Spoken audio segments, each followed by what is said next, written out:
Bonjour, ici Crypto Ali, j'espère que vous allez bien aujourd'hui. Alors sans tarder, comme d'habitude, on va aller voir le prix du XRP parce que c'est ça qui nous intéresse le plus sur ma chaîne. 60 centimes en baisse de 2% et les marchés aussi en baisse de 1,3% avec 1,4 trilliard de dollars. Rien de spécial, un range de 59 à 63 avec le XRP en date du 9 juillet 2021. BCD, 14%, le reste 52 perdants contre 10 gagnants, rien de spécial. Let's go, on commence. Il y a beaucoup de contenu, mais je vais faire ça hyper vite. Je vais vous lire les titres et qu'est-ce qui vous intéresse par la suite. Vous irez chercher la nouvelle. Alors, Jack Dorsey confirme que Square construit un portefeuille rigide Bitcoin. Peut-être que la société de technologie financière peut utiliser son portefeuille pour stocker 8000 Bitcoins. Alors lui, il se dit, je vais mettre ça en dehors d'Internet. C'est ce qu'il est en train de faire. Le PDG de Square, Jack Dorsey, a confirmé aujourd'hui via son compte Twitter que la société de paiement envisage de créer un portefeuille matériel Bitcoin.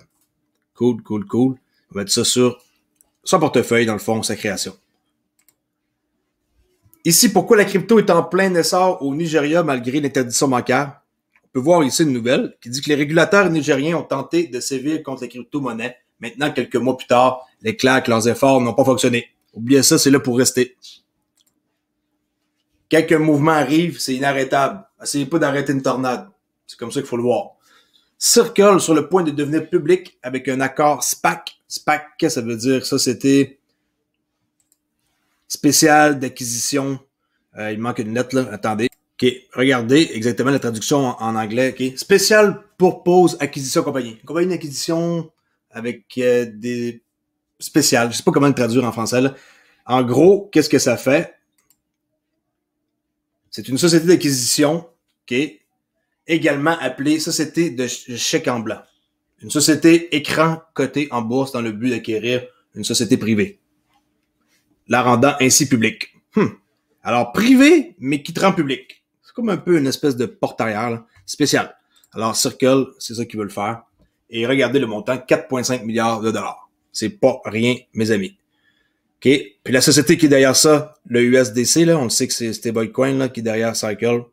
C'est construit sur Stellar, juste pour vous en faire part, là, avec Jim et Caleb. Eh oui.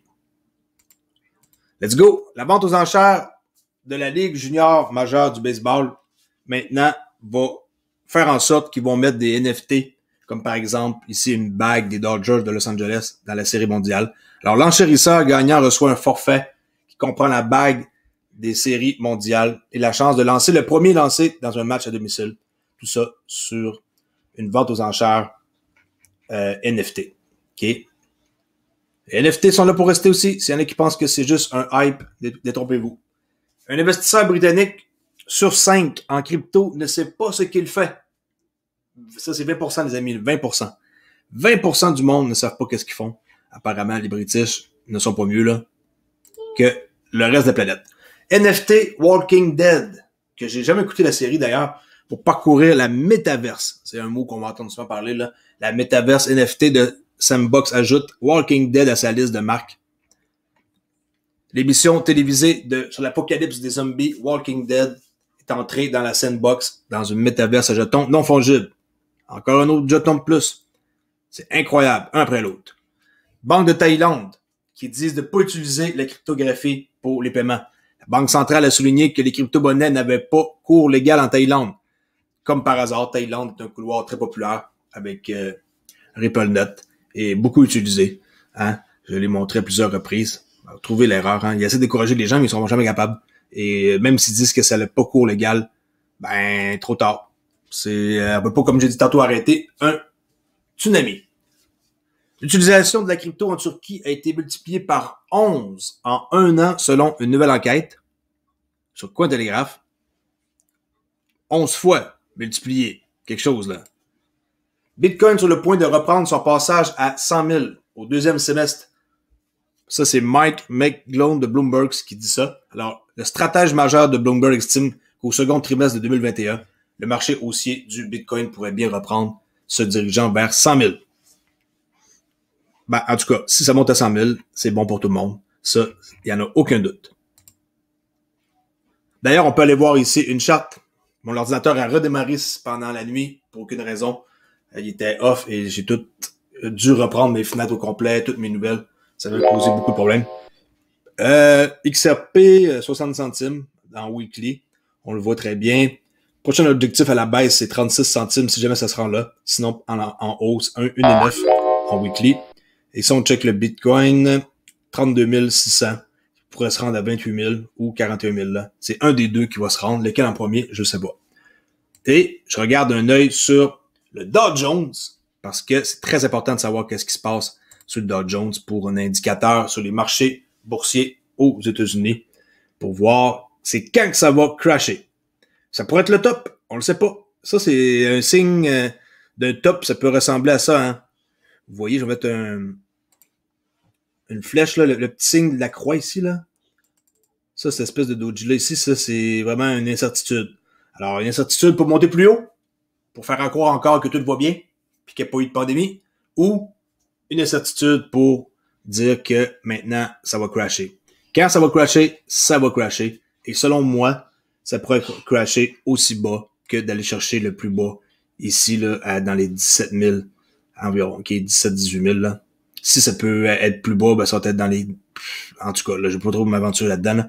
Mais il y a beaucoup de possibilités, là. C'est pas un problème. Il y a beaucoup de monde qui ont acheté ici puis qui ont des stops, là. Puis ça fait des années, là. OK? Bon. On retourne ici. L'Union européenne qui va proposer un nouvel organisme de lutte contre le blanchiment d'argent pour sévir contre la crypto. En passant, j'ai une spectatrice avec moi, là, comme vous avez pu entendre. Là. La petite fille est là. Alors, je lui ai enseigné de ne pas parler durant les lives. Elle est très bonne en plus. Je suis vraiment satisfait. Bravo, Jasmine. Je la salue. Alors, comme j'ai dit, l'Union européenne qui va proposer un nouveau organisme de lutte contre le blanchiment d'argent pour sévir contre la crypto-monnaie. Encore un autre truc important. Les mouvements des baleines de Bitcoin indiquent que le fond du marché de la crypto est atteint. Selon un analyste ici, Willy Wu. De nouvelles données sur la quantité de Bitcoin récupérées par les baleines cryptographiques et les commerçants de détail indiquent que le fond est atteint, selon un analyste. Alors, si le fond est atteint, ça veut dire que ça va redécoller. C'est ça que ça veut dire, OK?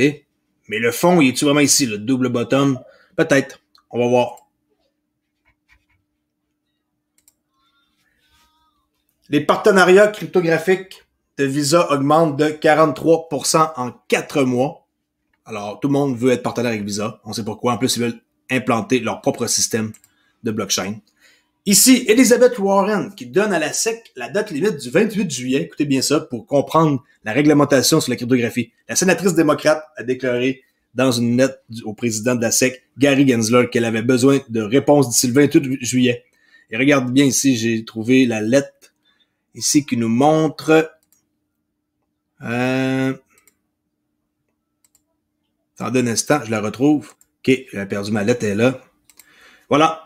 Elizabeth Warren, Massachusetts, ici, qui indique à Gary Gensler qu'elle lui donne jusqu'au 28 juillet pour réglementer la crypto-monnaie. Eh oui, ça c'est la lettre officielle, c'est pas une joke. OK, une vraie lettre là. Alors, sérieusement, qu'est-ce qu'il va faire avec ça? Il va sûrement trouver une raison pour retarder ça 3 mois. C'est ce que je crois. Et je crois pas qu'il va écouter nécessairement immédiatement quelqu'un qui lui demande de faire ça. Mais Elizabeth Warren, à suivre de près qu'est-ce qui se passe avec cette femme qui est sénatrice, n'oubliez pas. Hein. C'est pas rien non plus comme titre. Directeur en ingénierie de données sur la plateforme ici de Ripple, excusez-moi, parce que j'ai été distrait. La mission, oui, c'est ça. Alors, juste pour vous dire qu'il y a une job ici d'ingénieur de données sur la plateforme de Ripple, qui est RippleNet. D'accord? La SEC contre l'utilité de XRP. Regardez bien qu'est-ce qu'ils pensent, la SEC. La SEC a fait valoir que XRP n'a pas d'utilité. Mon cul. Désolé pour le langage, devant les tribunaux. Et selon un avocat, il s'agit de la meilleure illustration de l'ignorance qui prévaut avec le régulateur. Pas d'utilité, sérieux, je peux vous trouver mille et une raisons pourquoi que c'est utile le XRP, mais apparemment la SEC, quand ils veulent faire la sourde oreille. Ici, on voit Sweetenhams qui lance une plateforme blockchain pour les ventes de maisons au Royaume-Uni. Tout va être tokenisé. Hein? Ça, c'est encore un autre truc, la tokenisation de tout actif, que ce soit de l'or, de l'argent, une maison, un art numérique, tout va être tokenisé. D'ailleurs, hein, j'ai fait 2 vidéos que vous avez sûrement vues là, si vous voulez. Partie 1, faire évoluer Ripple pour un avenir symbolique. Partie 1, partie 2, qui montre que Ripple vont s'en aller vers ça, la tokenisation et leur propre portefeuille, avec toutes les monnaies ensemble à un endroit. Fini le cassage de tête, un portefeuille, un endroit. Chose que je veux à tout prix avoir, au lieu d'avoir des 10-12 porte-monnaies de bord puis de l'autre, en ligne, hors ligne, des mots de passe partout, c'est assez. À un moment donné, il faut que ça change, c'est assez. OK, c'est ça ici. Juste pour vous dire, Sweetenhams qui vont lancer leur plateforme de blockchain pour les maisons au Royaume-Uni. Consultation publique pour les CBDC avec la Banque de réserve de la Nouvelle-Zélande. Eux aussi, ils s'attaquent. Ça, je l'avais lu tantôt. Regardez ici, j'ai trouvé à Singapour, avec l'association FinTech de Singapour, comment que c'est facile d'avoir une certification pour avoir une FinTech là-bas. Juste besoin de remplir un petit formulaire avec un paiement ici de $200 et vous avez, après ça, un certificat pour opérer une FinTech. C'est incroyable. $199 pour un certificat FinTech Singapour. Eux autres, ils l'ont l'affaire. C'est pas comme les Américains. L'échange européen de crypto-monnaies BitPay répertorie le jeton de la chaîne Atari. Fait que le ATRI, si vous n'avez pas, peut-être que c'est intéressant. OK, Atari, 318e position, qui coûte dans les 7 centimes, qui est très abordable encore. Moi, j'ai préféré avoir du chain game que je stake. Avec comme par exemple des jeux populaires que vous devez connaître. Je sais pas s'il y en a qui connaissent beaucoup les jeux de gaming ici, là. Alors c'est ça. On voit qu'il a monté quand même dans les 64 centimes avant de redescendre, là. Un peu comme mon chain game qui montait à $1 puis qui maintenant est à 10 cents, là. Mais ouais. Assassin's Creed, ça, des jeux de même, là, c'est tout... Je vais vous montrer chain game, juste pour que vous soyez plus en mesure de suivre qu'est-ce que je vous raconte. En même temps, j'ai beaucoup de fenêtres, alors je me suis un petit peu égaré dans mes fenêtres.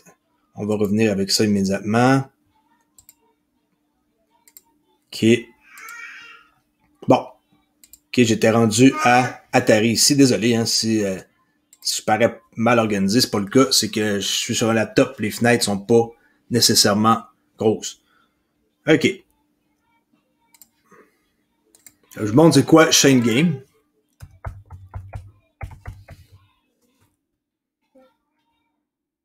Chaingame.io. Vous allez reconnaître des jeux populaires, là. Vous allez reconnaître immédiatement. Tout est sur la blockchain, c'est pour ça que vous avez vu que c'était sur le Cloudflare, là. OK, Chain Game. Les jeux qui sont populaires, je suis pas un gamer, là. Je dois aller vérifier. OK. Super Crypto Kart, Shano, Maiden, jeux de football, NBA, FIFA, c'est eux autres. OK. Puis il y a d'autres affaires là que j'ai vues là. J'ai dit Assassin's Creed, là, je sais pas pourquoi on le voit pas, mais en tout cas. Bon, ça c'est la gang derrière Chain Game. Moi j'ai des jetons depuis un bon moment et je les stake et ça me rapporte encore plus. Vous pouvez staker en faisant comme ça ici. Et là, vous allez collecter votre portefeuille et accumuler. Là, on me demande de me connecter, là, OK? Je suis pas connecté sur ce browser-là. Mais c'est ça. On peut voir aussi des statistiques en quoi que 32% du pool est rempli. D'accord? La lettre que je vous ai parlé tantôt.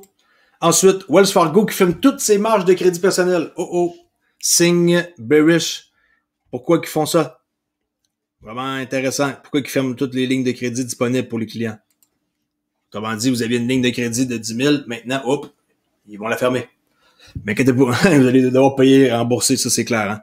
CoinCover, que je connaissais pas, une plateforme qui fournit des services de couverture, de récupération de crypto-monnaies, qui lève plus de 9 millions de dollars en série A dirigée par Element Venture. Alors, eux autres, ils ont construit la norme de sécurité mondiale pour la crypto-monnaie, offrant la première couverture contre le vol de crypto-monnaie et une technologie de qualité militaire. Super hot. Avec jusqu'à 20% du Bitcoin perdu mondialement à cause d'une erreur humaine, la plateforme CoinCover protège l'utilisateur. 20% de vos Bitcoins, les gens qui perdent. Ouf! Ça fait mal au cœur, ça. Après Barclays, Santander bloque les paiements à Binance. Ça, encore une fois, Barclays, Santander, Chip, l'Angleterre, nous ici au Canada, l'Ontario. Qu'est-ce qui se passe avec Binance? Qu'est-ce qui se passe? Dites-moi là. J'aimerais bien savoir pourquoi que, on sait que la Chine, avec leur pare-feu, là, ils sont en train d'implanter leur pare-feu pour pas qu'il y ait personne qui soit capable de rentrer, quoi que ce soit. Ils sont en train aussi de s'attaquer aux compagnies qui se sont établies à la bourse à New York, chinoises, pour les bloquer aussi, pour les repatrier. Ils veulent plus rien savoir de personne. Ils sont en train de se faire un pare-feu. Et ça s'annonce une guerre froide technologique, qu'on appelle. Le PDG de Cardano dit que le progrès est exactement là où il doit être, avec Alonso qui s'en vient bientôt dans la phase pour les smart contracts. Okay? Alonso, smart contract, Cardano. That's it pour aujourd'hui. Je sais que ça a paru un peu mélangé. Désolé. J'ai dû redémarrer. Mon ordinateur a redémarré. J'ai tout perdu mes données. Et j'ai fait une nouvelle un peu plus compliquée cette fois-ci pour ma lecture. Alors, merci de m'avoir écouté encore une fois. Crypto.ly, le seul Québécois à faire des vidéos sur une base quotidienne ici. Puis, si vous aimez et appréciez ma chaîne, faites en sorte de vous abonner, faites un like et sinon, faites ici le bouton rejoindre pour venir prendre avantage de qu'est-ce que je peux vous offrir, comme par exemple un live privé une fois par mois. C'est super hot. La dernière fois, ça a duré 3 heures privé. J'ai passé du bon moment avec des gars, pis ça, puis j'ai eu vraiment, gars, filles, peu importe, là. Mais j'ai passé avec du monde, des bons moments, et on a parlé de trucs vraiment privés que je suis sûr et certain qu'ils ont tous profité. Merci beaucoup, et je vous dis à la prochaine!